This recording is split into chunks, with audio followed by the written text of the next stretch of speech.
Ladies and gentlemen, ladies and gentlemen, we might have a groundbreaking story about CNN, the SSRS poll from November, and Tulsi Gabbard.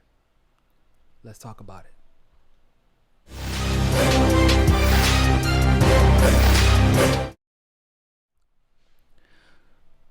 Before we get into this breaking news story, first thing I want you to do, subscribe. Subscribe. Make sure you're still subscribed, okay? Make sure you hit that notification bell so that you can get more groundbreaking, hard-hitting stories from the MCSU network. Like I said, hit that notification bell. Do not forget. In case you have not noticed, the polling to determine who makes these Democratic primary debates has been a little bit suspect. Some would even argue they're downright illegitimate. If you've ever studied polling analysis or worked for a polling company, then you know that around 4% is the confidence level, right? It's a margin of error that you want to, you can have a 95% confidence level, but if you have a 5% margin of error, you're screwed. You want about 4%, preferably less than 4%. Most of the polls that the DNC are using to qualify these candidates do not fall into that category. So we have already been a little bit skeptical about the results of these polls. Not only have we been skeptical about the results of a lot of these polls, but we've also been skeptical about when these polls are being conducted and being released to the public. This has also been a main point of concern because obviously, as we know, there's only a certain amount of people or pollsters qualified to conduct polls that can then be used to qualify candidates for a debate. You'll have a month where everybody releases their polls. In September, October timeframe, multiple pollsters release polls, not once, but twice before that upcoming debate. Now we've seen polls slow down. With that being said, I have been fortunate enough to come into contact with a Tulsi Gabbard supporter who has been paying attention to these polls as closely as a lot of us have. And he brought something to my attention that I had to actually look at for about 3 to 4 days before I covered it, because what was being said was that Tulsi is potentially being left out of the questioning. And I'm like, if you're making that claim, that's a pretty huge claim to make, because this isn't the only gentleman who has actually told me this. Other people have had polls conducted where they're asked about the presidential candidate, and they'll either leave off Tulsi out of the questioning, or if they say Tulsi, they'll just say, you have to pick somebody else. Multiple people have told me this. Listen, I'm about to show y'all something. So after I've been reading through this poll to make sure I didn't miss anything for about 3 to 4 days, this is what I found. I hope y'all can see that pretty clearly. If you can't, I'm going to read it off anyway. So this is the poll conducted from November the 21st through November the 24th. Obviously, as many of you all figured out, that would be a qualifying poll for the December debates. However, although Tulsi isn't going to be participating in the debates by choice, it's still important to highlight that this poll was conducted before she made the autonomous decision to sit out the debates, okay? Now, as you can see here, it says the question is, I'm going to read a list of people who are running in the Democratic primaries for president in 2020.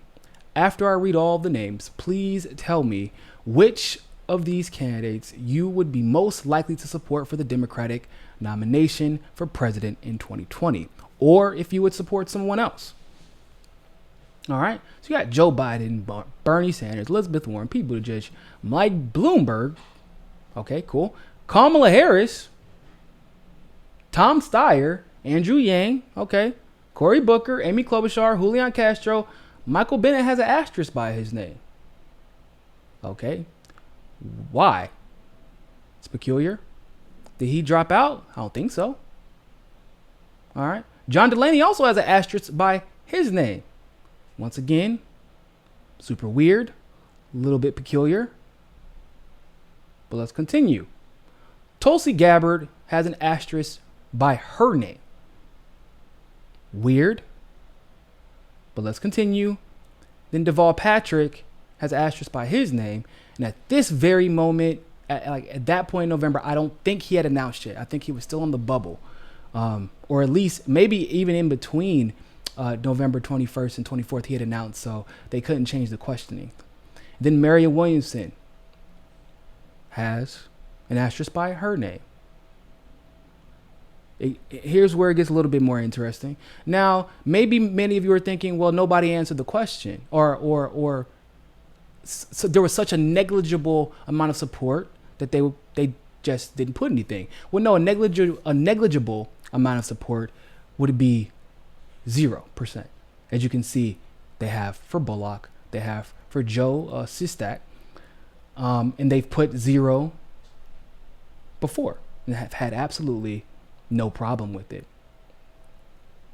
For many of these candidates, some have dropped out. I don't believe. No, all of these have dropped out. Yeah, all these have dropped out or never announced running. Okay? Now, you got to ask yourself, ladies and gentlemen, well, did Tulsi get such a negligible amount of people that they just put an asterisk? Well, no, because that would be what? 0%. She hasn't dropped out, or they would put NA, because it wouldn't be applicable. You wouldn't even have to ask the question. So why is it that the guy who wasn't competing for president at the time, Marianne Williamson, who is still in the race, but is polling around 1% in most states, Michael Bennet, who's almost out of the race, and John Delaney, who's almost out of the race, why are they all in the same category of asterisks? Why is that, ladies and gentlemen? You got to wonder, right? You got to wonder. Because we know that she isn't polling at asterisk percent nationally. We know that. Her RCP averages is 3% right now. For national polling, I mean. So,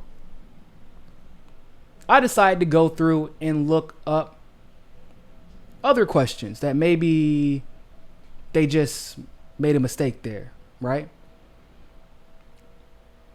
So this one says, and this is for Democrats and Democrat-leaning independent voters, by the way. It says this one is, I'm going to read a list of people who are running in the Democratic primaries for president in 2020. After I read all the names, please tell me which candidates you'd most likely support for the Democratic nomination for president in 2020. Now this one, they have 1%. Oh, excuse me, but this is for May, right? Okay. 1%, 2%, asterisk again, and then NA. Because that was December 2018 before Tulsi had announced.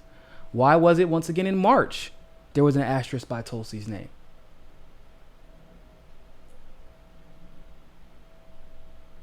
March, if you all recall, was when Tulsi was trying to qualify for this, or the first debate in June. Okay? And it was a big deal because we didn't know if she would be able to do it. And we already had issues with the polling then. So then you go down and look at some other questions. And so here is where I began to raise an eyebrow, because as you can see, okay, what would the question is, what would you say if, would you say you will definitely support a candidate, or is it possible you might change your mind? And then they list what the asterisk mean, because a lot of people put asterisk. Asterisk simply means no opinion. So you list what the asterisk means here, okay? You list what the asterisk means here, someone else. But when you have the most important question, which is, because that question determines who does and does not make the debates, the most important question, you have an asterisk, but you don't tell people what it means? Okay, that's weird. So let's continue. So it says, for question number 13, the same poll, Regardless of who you may support, which Democratic candidate for the president do you think can best handle insert issue here? Issues asked in random order, names displayed in random order if read. Random order and read if necessary. So they ask about the economy, healthcare, all that good stuff, right? The economy, once again, Tulsi has an asterisk. Healthcare, once again, Tulsi has an asterisk. Climate crisis, once again, Tulsi has an asterisk. Immigration, Tulsi has an asterisk. Foreign policy, she has 1%. Gun policy, asterisk. So, in my estimation, this is what it looks like, right?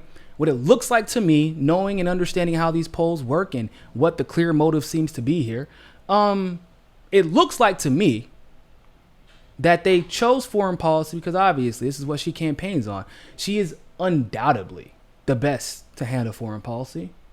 But what they made it look like is that nobody believes that, which is why they went out of their way to include foreign policy, but not anything else. Now, once again, if she had gotten a negligible amount of support there to the point where it was less than 1%, they would just put 0. She had 1%, they would put 1% for everything else. If they didn't ask her the question, they would just put NA. Or if they didn't ask the question about her, they would just put NA. But that wasn't the case. They put asterisk. And once again, failed to mention what an asterisk means in this particular scenario and why they chose to do a 1%. And this is an anomaly, by the way, for Tulsi and Tulsi alone, because they have an asterisk here for the economy for John Delaney, which is super weird, by the way. But then they have 0%, 0%, 0%, 0%, 0%, 0%.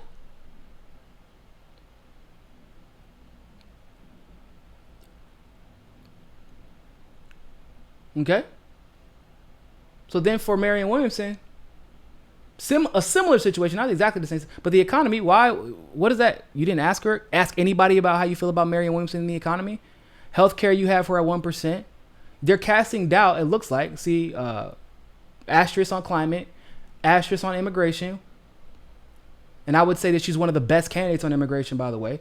Then foreign policy, they have her at 0%. Gun policy, they have her at 1%. So the issues that she is considered to be strong on, which is healthcare, foreign policy, and gun policy, they just make it look like she's not good at it at all to cast doubt. And for Steve Bullock, for some reason, where most people don't even know his name, okay, he can still get 0%. But what, 1 asterisk.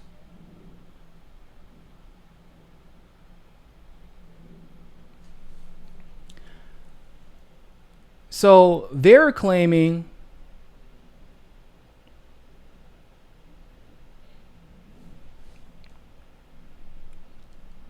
see, it doesn't tell you. It just does not tell you what the asterisk means. But for some reason, Tulsi and Marianne Williamson, the only other candidate that's way more controversial than they would like to be, I should say. The only other candidate that will call out the Democratic Party, other than Andrew Yang calls them out as well. But I wouldn't say that Andrew Yang is as much of a threat to the establishment as a Tulsi or a Marianne Williamson would be. So we have another situation here. Question 13, regardless of who you may support. Oh, so this is for the last 2 polls they conducted. For some reason, they have asterisk for Tulsi again, and 0% in June.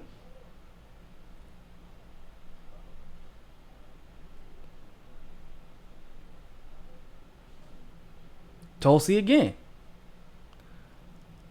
Asterisk, 1%, 0%.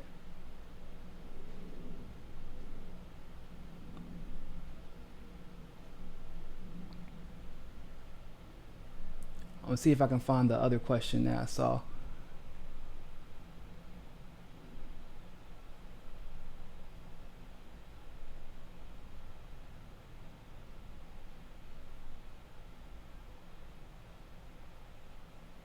So luckily,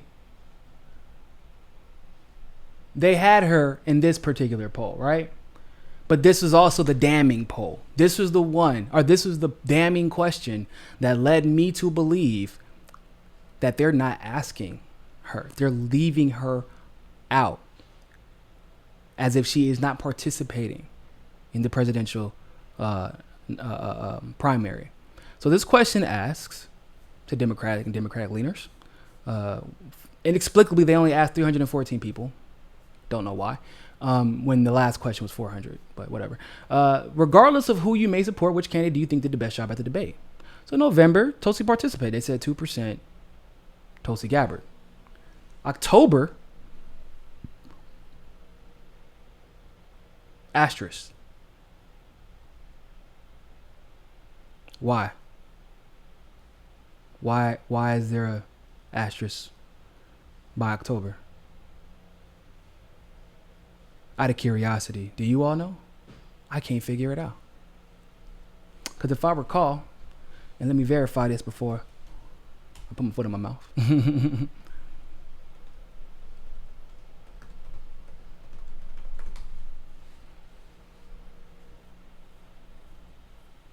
So when this poll was conducted,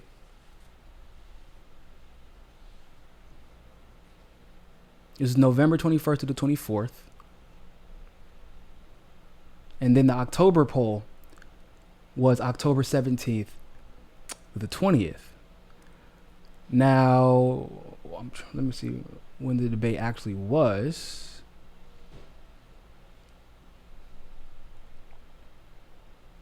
The debate was October the 15th. Now, up until like maybe the day before the debate, they didn't know whether or not Tulsi would actually participate in the debate. Remember, I think she literally announced it the day before. So the asterisk seems to me to look like she didn't participate in it or wasn't going to. And the reason I say that is because, and correct me if I'm wrong, but I don't think Beto O'Rourke was in the October debates. Hold on, let me verify.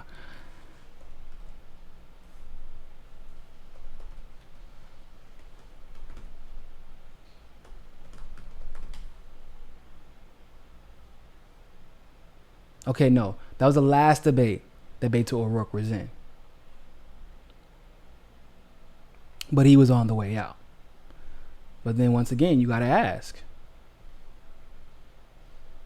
why is there an asterisk?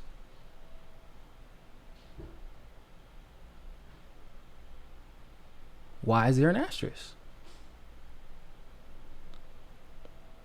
Like, she was in the debates. She was the most Googled candidate.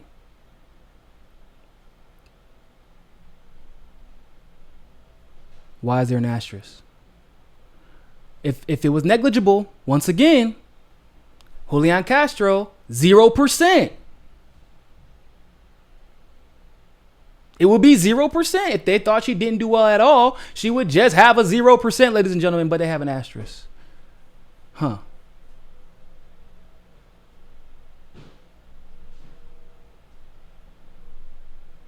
That's interesting, huh?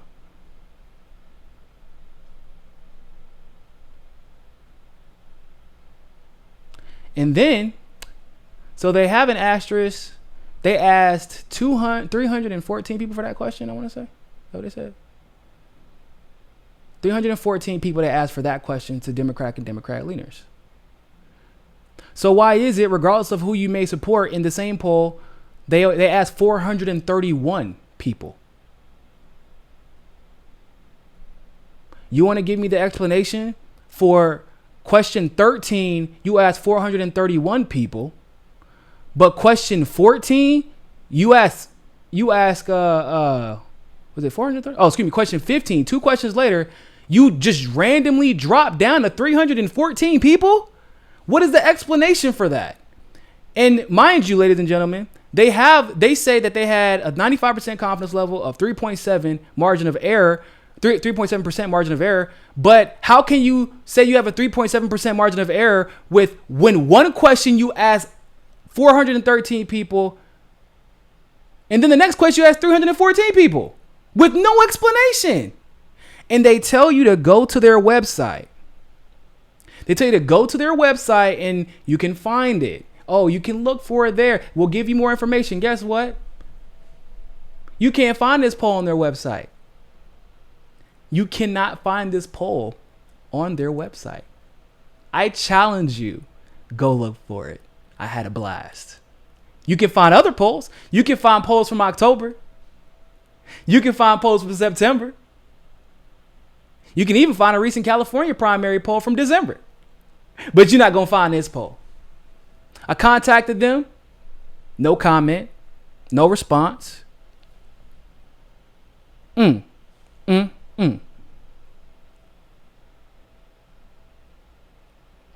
So, once again, ladies and gentlemen, 431 people asked. Question 14. 431 people asked. Question 13.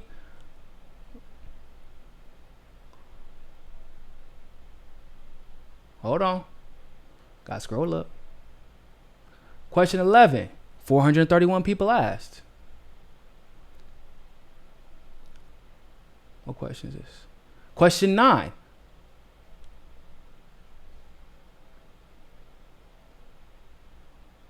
$378 people asked. No explanation as to why.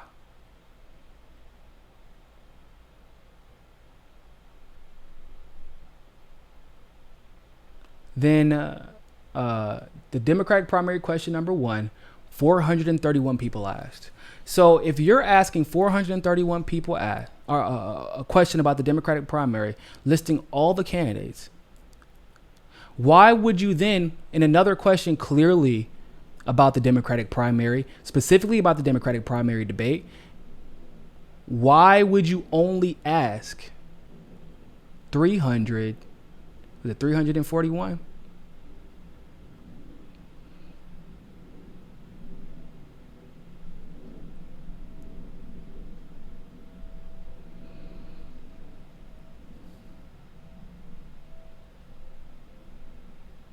Oh, hold up. I scrolled too far.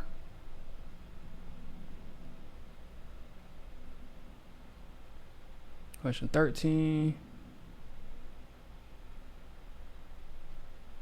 14. 15. 314 is how many people they asked for another question regarding this exact same Democratic primary in the exact same month.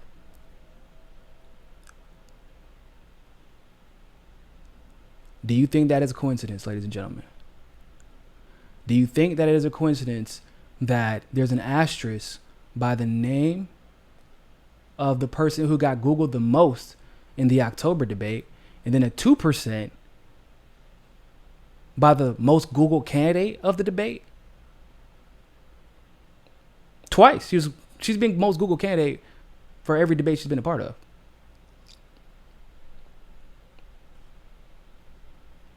Asterisk and 2%. They asked 314 people. But they asked 431 people for every other question.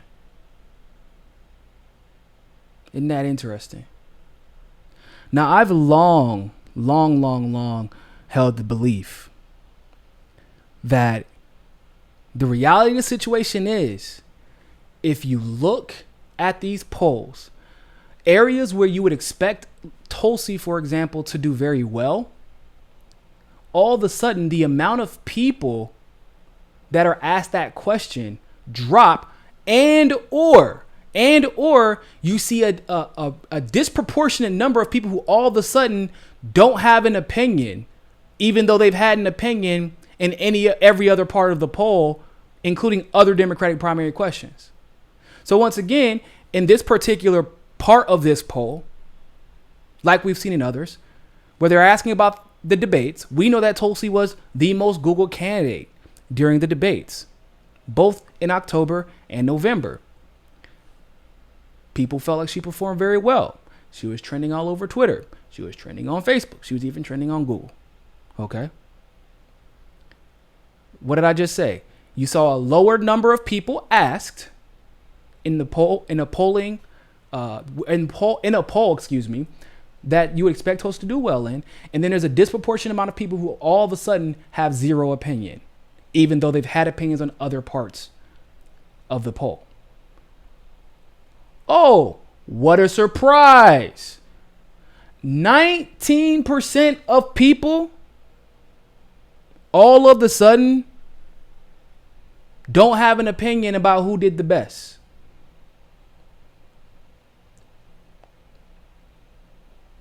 That's so weird. That's what a big coincidence. And then over here, you see where the asterisk is. 20% of people in October all of a sudden didn't have an opinion. Had an opinion on everybody else or everything else. Didn't have an opinion on this. Now, let's look at June.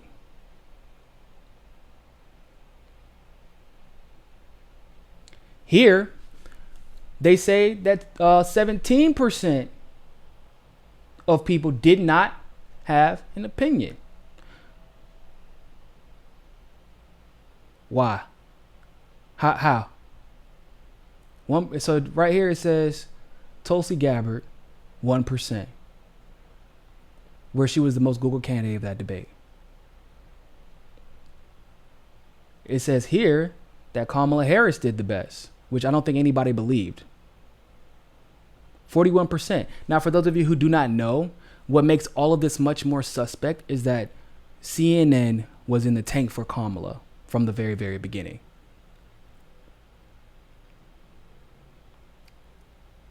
They've always been in the tank for Kamala.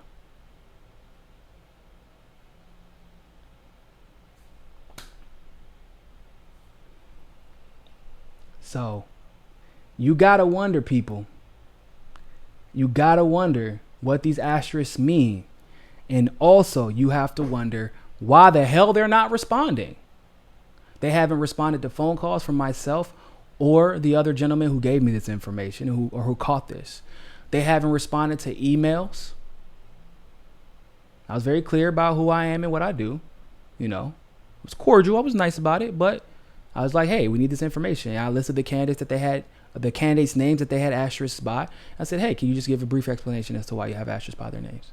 And also why you explained in the other questions what the asterisks mean, but didn't explain in these questions what the asterisk means.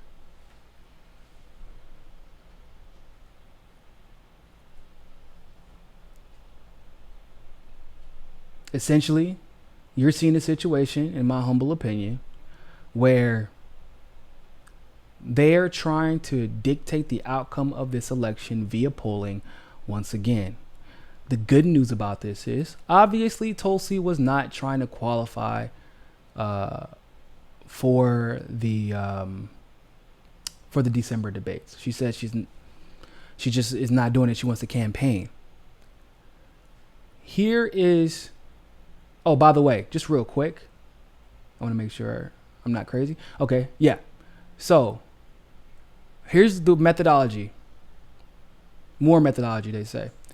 So a total of 1,007 adults were interviewed by the telephone, and they were called on both landlines and cell phones. That's rare. Interviews were conducted in English and Spanish. Among the entire group, 31% described themselves as Democrats, 25% described themselves as Republicans, 44% described themselves as the independents or members of another party.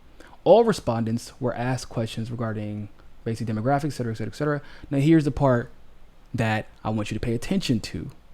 Results of the full sample have a margin of error of 3.7%. For the sample of 910 registered voters, 3.9%. For the subset of 431 Democrats and Democrat-leaning independents, 5.7%. Oh, but hold on. Didn't I just tell y'all that one of the questions only asked 314 people? Where is the margin of error for the 314 people? And why isn't it listed?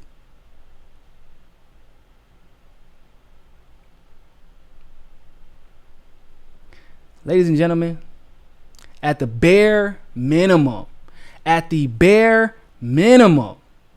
this is very, very shady behavior. This is very, very shady polling. This, if at the bare minimum, they're making massive mistakes. At the bare, that's like optimistically, they're making massive mistakes. But realistically,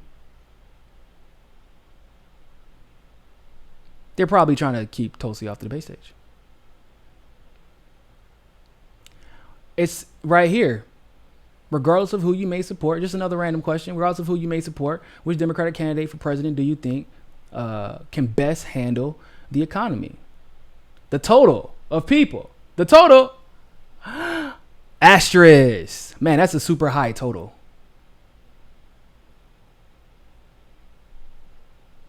That's a super high total. Asterisk. I wonder why all of a sudden it jumps up to a 5.7% margin of error. Like, it's super weird how the Tulsi questions that would benefit her all of a sudden jump up ridiculously in the margin of error and reduce significantly in the amount of people that are asked. The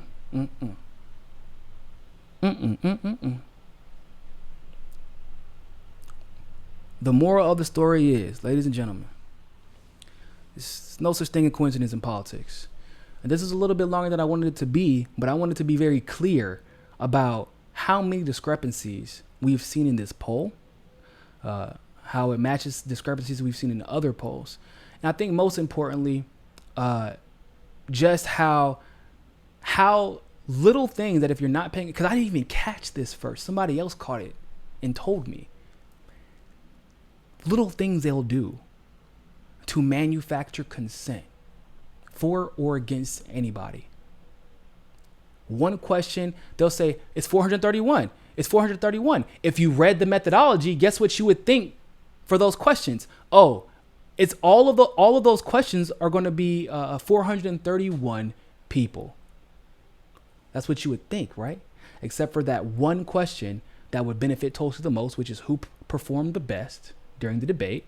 The debates that she was the most Googled candidate, the debates where she raised a shitload of money from. All of a sudden, that question drops down to 314, but yet they don't list the margin of error for that. They don't list why they chose that sample size. And they don't list they don't explain why those people chose not to participate in that question. It is not a coincidence, ladies and gentlemen. I'm telling you, it is not a coincidence. Now, with that being said, thank you all so much for tuning into this live stream segment of Mikasa Sukasa. Make sure you subscribe. Make sure you click that notification bell. Make sure you subscribe to us on Rockfin as well. But always remember, more than anything else, first, share, then like, then find your balance. Peace. Don't forget to hit that subscribe button and hit that notification bell if you like that segment of Mikasa Sukasa. Of course, if YouTube is giving you trouble, as it always does, you can download the Rockfin app and follow us there. Also, if you want to continue to help our show grow, you can help us reach our goal of 500 patrons on Patreon and donate as little as $1. Really, anything helps. Other than that, always remember, people, more than anything else, find your balance. Peace.